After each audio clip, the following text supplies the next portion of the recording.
With only a few weeks left until 11.1, we decided it's time to update our high MMR tier list for what might be the last time until Season 2. And we want to know who you think were the MVPs of the War Within so far. Was it Feral Druid and their early expansion dominance? Or was it BM Hunter, who somehow popped evasion to dodge nerfs for multiple weeks in a row? Or was it Blizzard, who said they were buffing MMR 3 months ago, but then vanished to play classic WoW? Life is hard as a PvPer.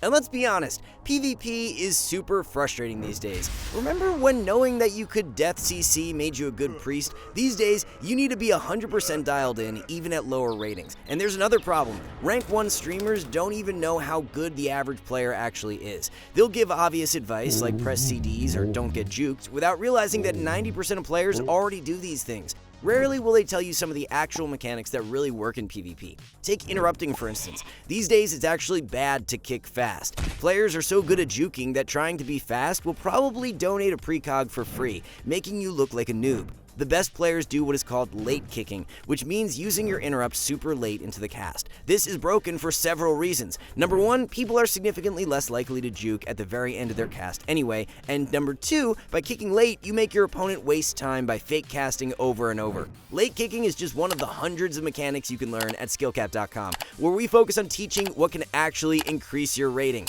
So, before the season ends, check out hundreds of videos including class courses, role tips, positioning guides, and our brand new course that teaches you how to counter every class in the game. We focus on teaching WoW from your perspective, with our ultimate goal of making sure you improve. And that's why we offer a 400 rating gain guarantee. If you don't rank up, you don't pay. It's as simple as that. To get access to hundreds of exclusive guides, be sure to click that discount link below. Alright, back to the video. Let's start by looking at the melee meta for the end of the season. Frost DK has been a bit of a Cinderella story over the past few months. After Unholy was nerfed in the early season, it seemed like DKs were on the brink of extinction. But thanks to back-to-back buffs, Frost would emerge like the Undertaker ready to kick some ass. Frost DK can still feel a bit gimmicky, but has much stronger sustained damage compared to the past. And its gimmick is simply too strong to ignore in the first place. If you don't respect Pillar of Frost, you die. Simple as that.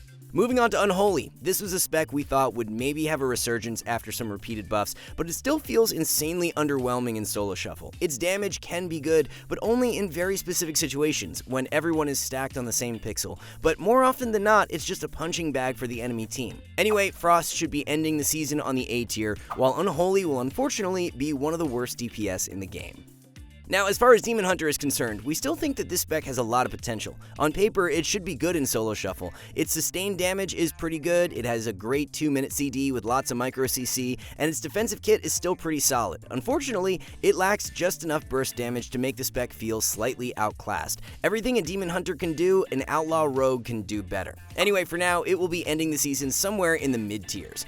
Moving on, we still think Feral Druid is an exceptionally good spec in solo shuffle, but is a bit outclassed by some of the S tiers. It continues to have some niche counters, like Dragons, Paladins, and Survival Hunters, while also being one of the hardest specs in the game. By now, most players know that simply attacking the Feral all game severely limits what they can do. Because of this, we'll be moving Feral Druid down half a tier.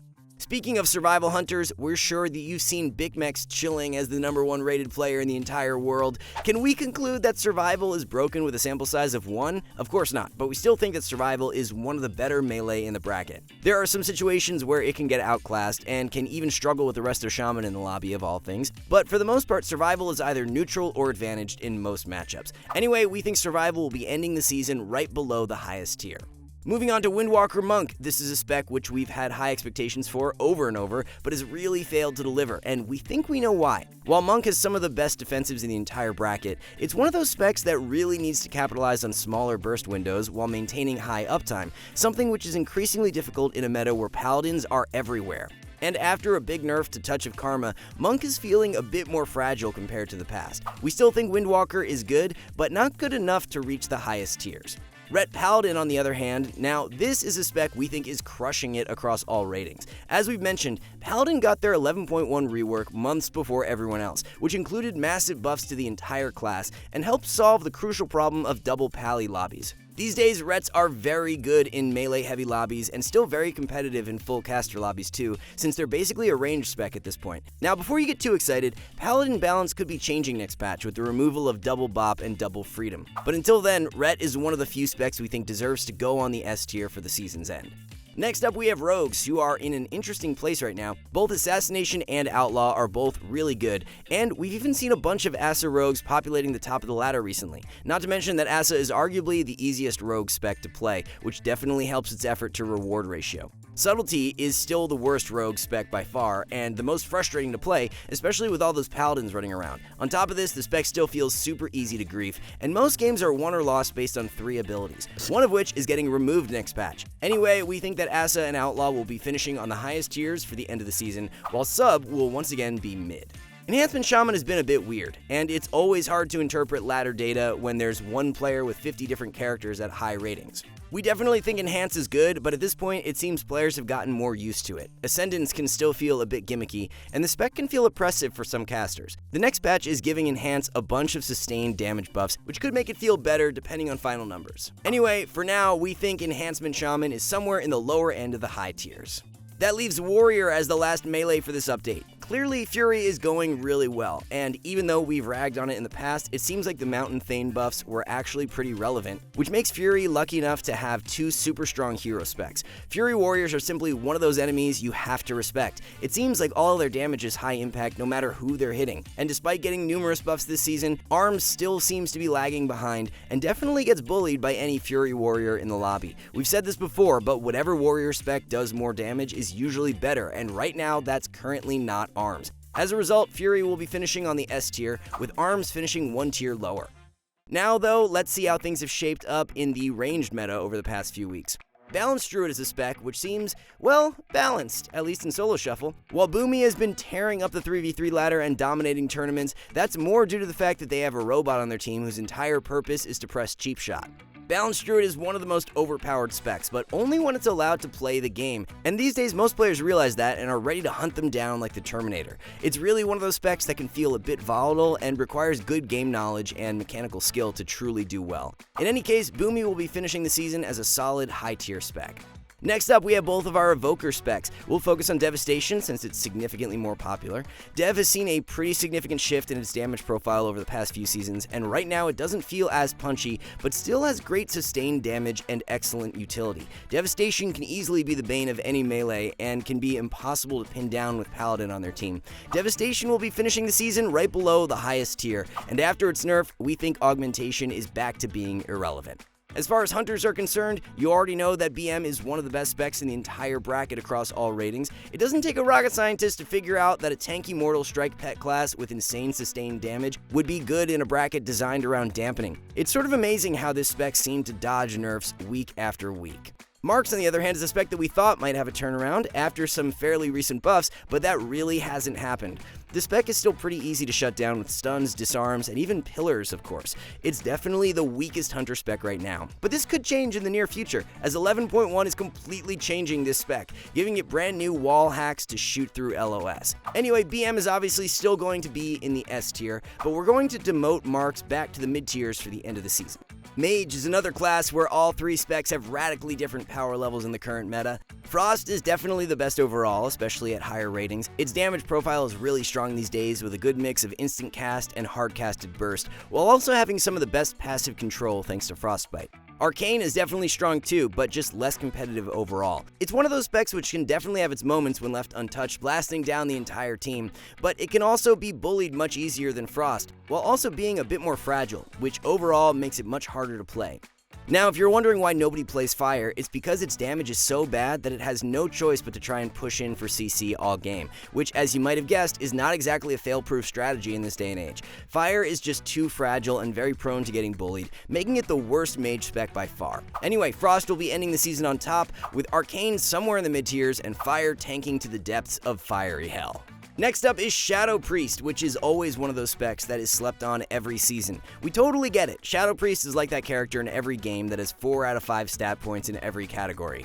Its defensives are solid, sustained damage is good, burst is decent, and control is better than average for any caster. Shadow Priest kind of blends into the meta right now, and if you're an SP main, that's a good thing. Despite some nerfs to Void Weaver in the mid-season, Shadow Priest is still holding up. So, for the end of the season, this spec will be finishing right below the highest tier.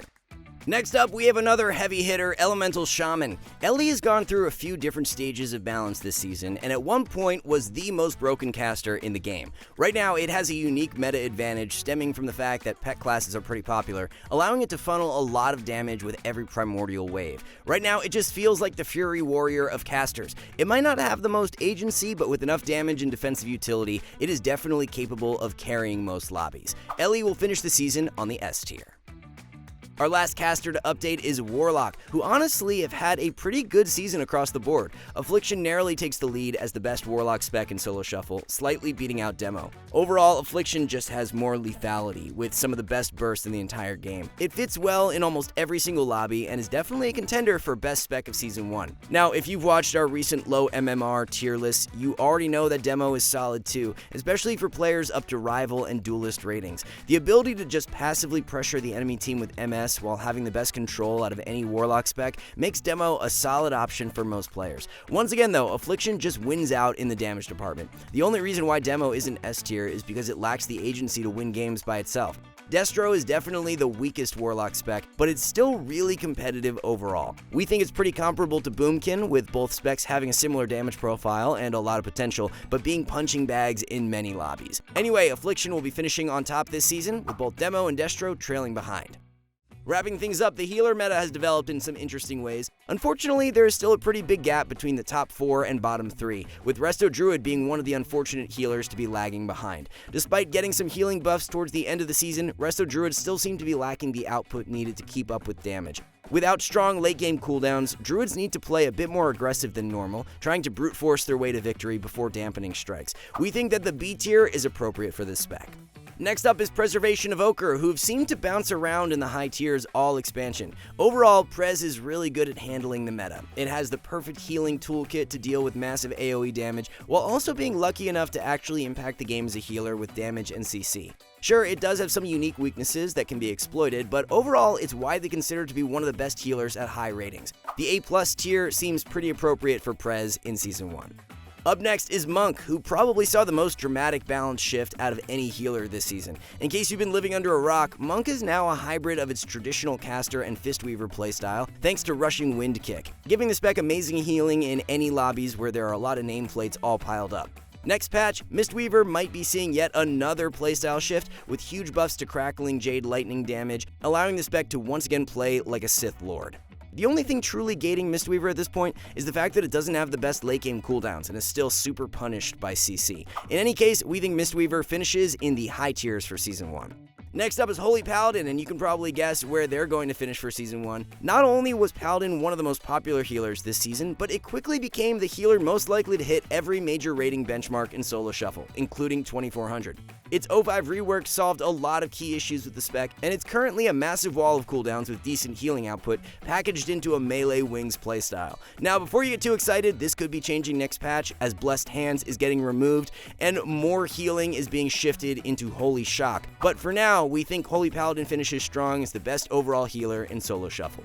If there was a contender for a second best healer, it's definitely Disc Priest. This is another spec that is not only insanely popular, but also incredibly strong in the current meta. Who knew that having tons of damage reduction CDs, including a strong late game cooldown, would make a healer so good in a super bursty meta? Well, unfortunately, the same cannot be said for Holy Priest. As we've mentioned recently, this spec is actually shockingly good at lower ratings, where people are doing less damage overall. Unfortunately, at a certain point, Holy just hits a rating wall where it doesn't have enough healing output to consistently win. Next patch is seeing sweeping changes to both of these specs, and Zenlin is super optimistic about the future of Holy. For now, Disc will be ending the season right below the highest tier, while Holy, unfortunately, will be mid once more. Rounding out our tier list update is Resto Shaman. Over the past few months, Shaman has seen a pretty big shift in hero specs after Totemic received multiple buffs. The spec offers a lot of instant cast healing, which is good on paper but doesn't address the core problem Shaman still faces in Solo Shuffle, which is the fact that the spec lacks good cooldowns. Healing Tide is nice when it doesn't get sniped down in 0.1 seconds, and Earthen Wall would be good if people didn't NASCAR their way out of it every time it's on the ground. Right now, Shaman is just outclassed in every category and has lost a bit of its touch as the aggro healer. Unfortunately, it will be ending the season on the mid-tiers. And remember, if you're looking to make an end-of-season push, there's nothing better than our brand new course on how to instantly gain rating, where you will save hours of trial and error learning how to beat every spec in WoW. Pair that with our updated class courses and hundreds of arena commentaries, and you will have everything you ever need to rank up this season. It doesn't stop there, as skill cap members also get exclusive add-on profiles, which we spend hundreds of hours fine-tuning, which now even includes PvE support, where you can instantly change your entire UI to be optimized for raids and Mythic Plus with a click of a button. You can try all this out completely risk-free, since if you don't rank up while actively using a skill cap, you get your money back, no questions asked. You can unlock all this through the discount you can get only from the link below. So what are you waiting for? Click the link in the description below to get the rank you've always wanted. And that will do it for this one. We here at Skill Cap want to thank you for watching. We'll catch you in the next one.